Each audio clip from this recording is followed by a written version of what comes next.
જય માયવંશી મિત્રો, આપણું જે ગ્રુપ ચાલે છે શ્રી માયવંશી લગ્ન ઇચ્છુક પરિવાર ગ્રુપ, એ ગ્રુપના અંદર તમે બધા જોડાયા છો અને હજી બી નવા નવા મેમ્બર્સ લોકો જોડાઈ રહ્યા છે.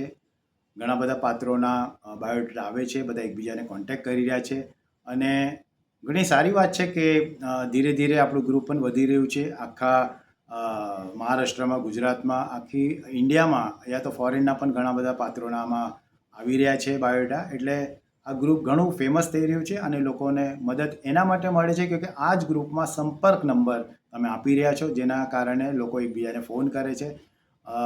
વ્યસ્ત રહી છે બધા લોકો. રવિવારે સવારે 10 થી 12 અને સાંજે 6 થી 4 થી 6.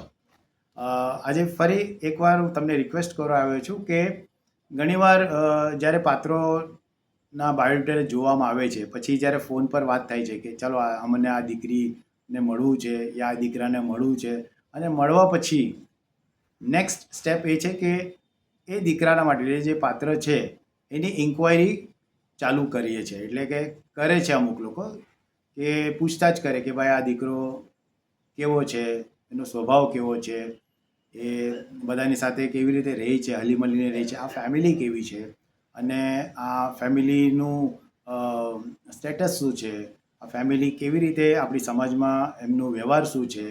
અને પૂછે તો પણ ઘણીવાર આપણે જોઈએ છે કે 60 to 80% જે ઇન્ફોર્મેશન છે તે આપણને ખબર હોતી નથી.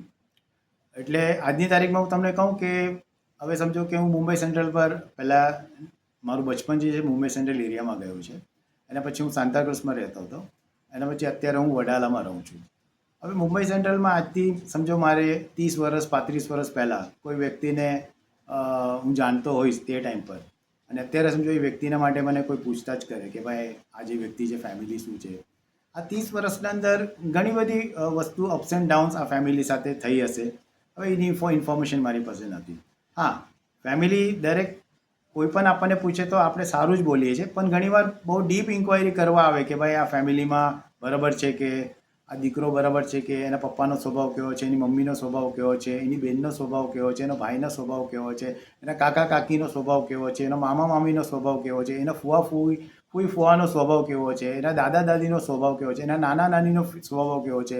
એટલે આ બધી ઇન્ક્વાયરી જ્યારે લોકો કરે છે ત્યારે રૂબરૂ આપણે ન મળ્યા હોય તો લગભગ ઘણા બધા લોકોને એવું પણ થાય કે રોંગ ઇન્ફોર્મેશન પણ આપણા સુધી આવવાની ચાન્સીસ છે. એટલે દરેકને વિનંતી છે કે તમે રૂબરૂ પાત્રોના ફેમિલીને મળો અને પાત્રોના ફેમિલીના કોઈ ઓળખતા જે એ લોકોના સાથે હોય એકદમ ખાસ, તેમને તમે પૂછી શકો છો. બિકોઝ પૂછવામાં કંઈ વાંધો નથી. બિકોઝ તમને 20 વર્ષ 25 વર્ષ 30 40 વર્ષ જે વ્યક્તિ સાથે તમારે રહેવાનું છે લગ્ન કરીને, એના માટેની થોડી ઘણી તો ઇન્ફોર્મેશન હોવા બહુ જરૂરી છે.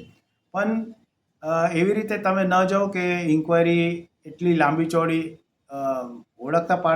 ઓળખતા હોય તો જ તમે એના માટે તમે ઇન્ફોર્મેશન આપો. અદરવાઇઝ જો ન ઓળખતા હોયની કંઈ પણ રોંગ ઇન્ફોર્મેશન આપશો તો મારા ખ્યાલથી જે વ્યક્તિના લગ્ન કરવા છે એમનું જીવન અસફળ થઈ શકે છે. એના કારણે મારે દરેકને વિનંતી છે કે ઓળખતા હોય તો તમે એમને વ્યવસ્થિત ઓળખતા હોય તો કે ભાઈ આ ફેમિલી સાથે મારું ઉઠક બેઠક છે, હું એમના ઘરે જાઉં છું, એ લોકો અમારા ઘરે આવે છે, એવા કોઈ ફેમિલી હોય. સૌથી બેસ્ટ તમને કહું કે પાત્રોને આજની તારીખમાં જેટલા પણ દીકરાઓ ને દીકરીઓ છે બધા વેલ એજ્યુકેટેડ છે, ફેમિલી વેલ એજ્યુકેટેડ છે. એટલે તમે પર્સનલી જો એમને પૂછીને અને એના હિસાબથી એ જે કહેવા માંગે છે તો મારે દરેક વિનંતી છે દરેકને, પાત્રોના વાલીઓને અને પાત્રોને, કે તમે પર્સનલી ઇન્ક્વાયરી કરો. અત્યારે ગયા રવિવારે પણ 2-3 મહિલાઓનો મને પાત્રોના વડીલોનો ફોન આવ્યો કે જ્યારે પૂછ્યું તો સામેવાળી વ્યક્તિએ પૂછ્યું, એમની દીકરી માટે પૂછ્યું કે ભાઈ આ દીકરી શું કરે છે, અમારો દીકરો છે એન્જિનિયર છે, આર્કિટેક્ટ છે, યા જે બી જોબ કરતો હશે એને બતાવ્યું હશે. અને દીકરીના માતાજીએ કીધું કે અમારી દીકરી તો બહુ હાઈફાઈ નોકરી કરે છે અને લગ્ન પછી રસોઈ નહીં કરશે, ઠીક છે, કોઈ જાતનું ઘરમાં કામ નહીં કરશે. એટલે બેટર છે કે તમે જે પણ તમારી ઈચ્છા છે, જે પણ દીકરીની ઈચ્છા છે, જે પણ દીકરાની ઈચ્છા છે કે ભાઈ અમને આવા ટાઈપનો જ પાત્ર જોઈએ છે, તો તમે ક્લિયર કટ એમની સાથે બેસીને તમે ડિસ્કસ કરો, વાતો કરો. ફાવે તો ઠીક, ન ફાવે તો પછી આપણા બુઝુર્ગ લોકો કહીને ગયા છે કે marriages R fixed in heaven, એટલે સ્વર્ગમાં આપણા લગ્ન જોડાઈ ગયા છે, તો પછી રાહ જો એવો મિસ્ટર પરફેક્શનિસ્ટ મેચનું.